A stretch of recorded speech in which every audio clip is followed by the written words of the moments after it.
کہ میں نے بہت تلاش کیا مگر فرض نماز کے بعد دعا کا ثبوت آپ صلی اللہ علیہ وآلہ وسلم اور صحابہ کرام رضی اللہ تعالیٰ عنہ سے نہیں ملا، آپ اس کے بارے میں کیا کہتے ہیں؟ فرض نماز کے بعد اگر اس مولوی صاحب کو دعا کا ثبوت رسول اقدس صلی اللہ علیہ وسلم کی ذات سے نہیں ملا تو مولوی صاحب کا اپنا معاملہ ہے، اس میں مسئلہ تو خراب نہیں ہو سکتا بھائی۔ مسئلہ تو یہی ہے کہ مستحب ہے نماز کے بعد اجتماعی دعا، اللہ کے رسول صلی اللہ علیہ وسلم ثابت ہے، احادیث پاک میں موجود ہے، قرآن کریم کی تفسیروں میں موجود ہے، کتب میں موجود ہیں۔ کچھ دوستوں نے مجھے کال کے ذریعے بھی یہ مسئلہ پوچھا ہے، استاد جی بتائیں، یہ تو مبشر نے اچھا کیا پوچھ لیا ہے، بات چلے آئی۔ مناسب ہے کہ آپ اس کتب خانے سے ذرا مجھے کتابیں پیش کیجئے، قرآن کریم کی تفسیر ابن کثیر اٹھائیے، یہ تفسیر ابن کثیر میرے پاس لائیے، یہ اس کی پہلی جلد یہ لے کر آئیں، میں آپ کو اس کے حوالے سے یہ تفسیر ابن کثیر ہے، تفسیر ابن کثیر کی یہ اردو ترجمے میں اگر آپ نے دیکھنا ہو تو بہت آسانی سے آپ کو مل جائے گا۔ رسول اقدس صلی اللہ علیہ وآلہ وسلم کے واقعے سے صفحہ نمبر 596 ہے، اس پر تفصیل کے ساتھ موجود ہے کہ اللہ کے رسول صلی اللہ علیہ وسلم کس طرح نماز ادا فرماتے تھے اور اس کے بعد دعا کی ترتیب ہوتی تھی۔ دیکھیں ابن ابی حاتم نے حضرت ابو ہریرہ رضی اللہ تعالیٰ عنہ سے روایت کی ہے کہ رسول اللہ صلی اللہ علیہ وسلم نے سلام پھیرنے کے بعد قبلے کی طرف منہ کیے ہوئے تھے، ہاتھ اٹھا کر اللہ کے رسول صلی اللہ علیہ وسلم نے دعا مانگی اور اللہ رب العزت نے اس دعا کو قبول فرمایا۔ یہ تو تفسیر ابن کثیر قرآن کریم کی یہ جو ہے نا کیا کہتے ہیں تفسیر ہے، اور مزے کی بات میں آپ کی خدمت میں کروں، یہ 596 پہ میں آپ کی خدمت میں باقاعدہ کوٹ کرتے ہوئے ریفرنس دیتے ہوئے آپ کی خدمت میں بات پیش کروں گا۔ یہ سورت نمبر 4 سورت نساء ہے اور اس کی آیت نمبر 97 ہے، 57 ہے۔ اس آیت کے تحت الم تکن ارض اللہ واسعہ، اس کے تحت یہ بات موجود ہے، آپ اس کو دیکھ سکتے ہیں۔ اس کے ساتھ اگر آپ نے مزید دیکھنا ہو تو مجموع الزوائد اٹھائیں، اس کی جلد نمبر 10 اٹھائیں، جلد نمبر 10 مجموع الزوائد میں امام نور الدین حیثمی رحمۃ اللہ علیہ کتاب ہے مجموع الزوائد، المتوفہ 808 ہجری، یہ آج سے تقریباً 500-600 سال پہلے کے آدمی ہیں۔ یہ مجموع الزوائد ہے، جلد نمبر 10 ہے، صفحہ نمبر 194 ہے، آپ اس پہ جا کے پوری تفصیل دیکھ سکتے ہیں۔ انہوں نے ان احادیث کو کوٹ کیا ہے جس سے اللہ کے رسول صلی اللہ علیہ وآلہ وسلم کی ذات عالیہ سے یہ بات ہمیں واضح طور پہ سمجھ آتی ہے۔ یہ باب ہے التامین علی الدعاء، کتاب الادعیہ ہے، اس میں روایت موجود ہے رسول اقدس صلی اللہ علیہ وسلم کے صحابہ کرام نے پوری تفصیل سے اللہ کے رسول صلی اللہ علیہ وسلم کی بات کو بیان فرمایا۔ رسول اقدس صلی اللہ علیہ وسلم فرماتے اگر مجمع جمع ہو، ایک بندہ دعا کرے باقی آمین کہیں تو اللہ رب العزت اس کی دعا کو قبول فرمائیں گے۔ اس سے سمجھ آتا ہے کہ نماز کے بعد اجتماعی دعا یہ بھی معاملے میں جائز ہے۔ اس طرح آپ کنز الامال اٹھائیں، یہ کنز الامال کی دوسری جلد ہے، امام علاء الدین متقی رحمۃ اللہ علیہ کی کنز الامال موجود ہے۔ یہ کنز الامال فی سنن الاقوال والافعال، اس کی جلد نمبر 2 کے صفحہ 60 پہ انہوں نے اسی حوالے سے تفصیل دی ہے اور پوری احادیث پاک کے حوالے سے اس کو باقاعدہ نوٹ فرماتے ہوئے یہ روایت لائے ہیں۔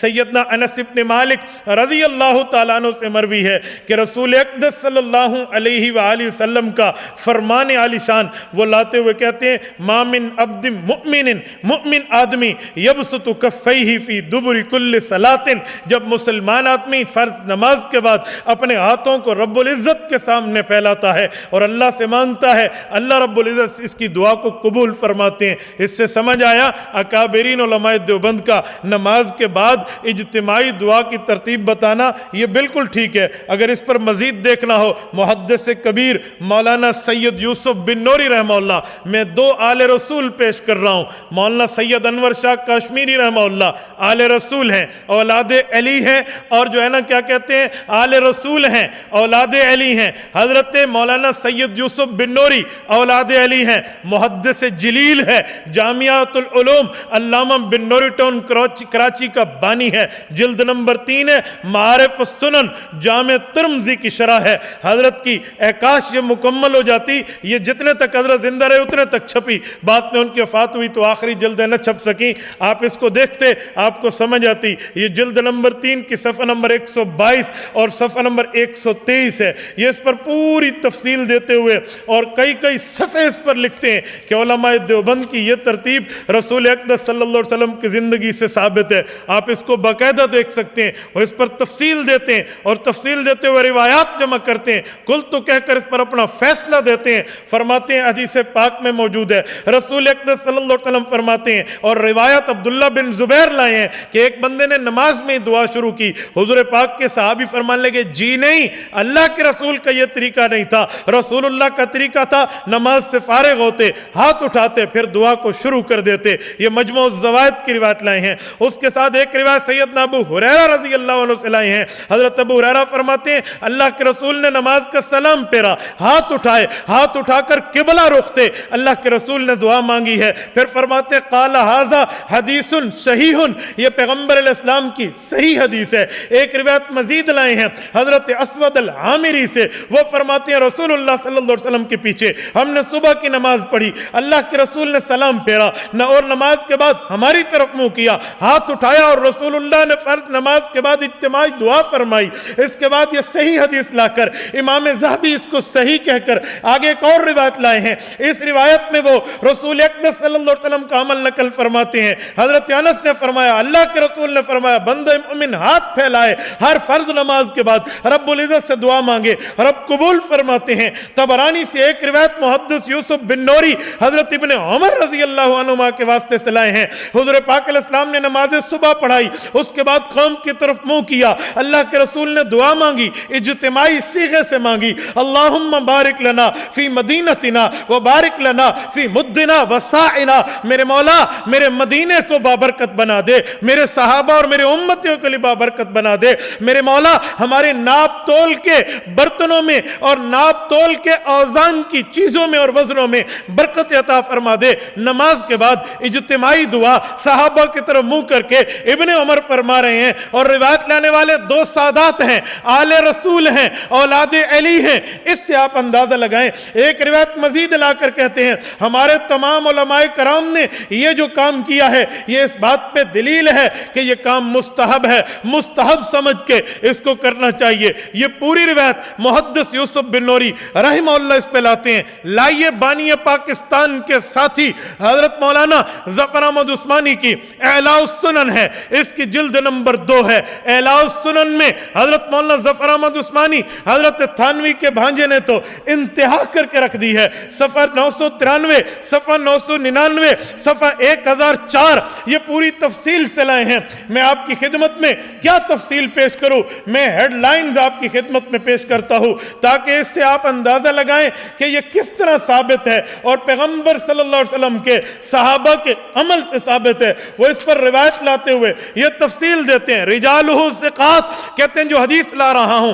اس کے راوی بڑے مضبوط ہیں، حدیث بالکل ٹھیک ہے، اور حدیث پاک لائے عبداللہ بن زبیر کے واسطے سے، فرمایا اللہ کے رسول جب نماز کا سلام پھیرتے ہاتھ اٹھاتے اور دعا ارشاد فرماتے۔ اس کو امام بخاری کے استاد امام ابن ابی شیبہ نے بھی نقل فرمایا ہے، محدث کبیر، فقیہ کبیر، مفسر کبیر حضرت علامہ جلال الدین سیوطی رحمہ اللہ نے پورا رسالہ لکھ کر نقل فرمایا ہے، امام طبرانی نے نقل فرمایا ہے۔ پھر آگے چل کے اسی پر ایک روایت مزید لاتے ہوئے کہتے ہیں کہ ہاتھ اٹھا کر فرض نماز کے بعد دعا کرنا یہ ظاہراً مستحب ہے، اس پر صحیح حدیث موجود ہے۔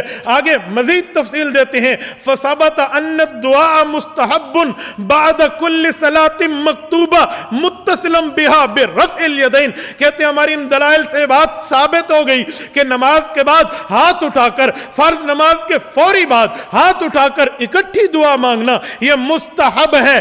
آپ کو نظر نہ آئے میں آپ کو دکھا دیتا ہوں، یہ دلائل موجود ہیں، یہ ان کی باتیں موجود ہیں۔ اس طرح اگر آپ نے دیکھنا ہو میں اس سے عظیم شخصیت لانے لگا ہوں، صوفیوں کا امام لانے لگا ہوں، حکیم الامت مولانا اشرف علی تھانوی حکیم الامت بھی ہیں، مجدد الملت بھی ہیں، ہزاروں کتب کے مصنف بھی ہیں۔ رب العزت نے ان کو وہ رتبہ دیا ہے، اس جیسا رتبہ مجددوں میں کسی کو ملتا ہے۔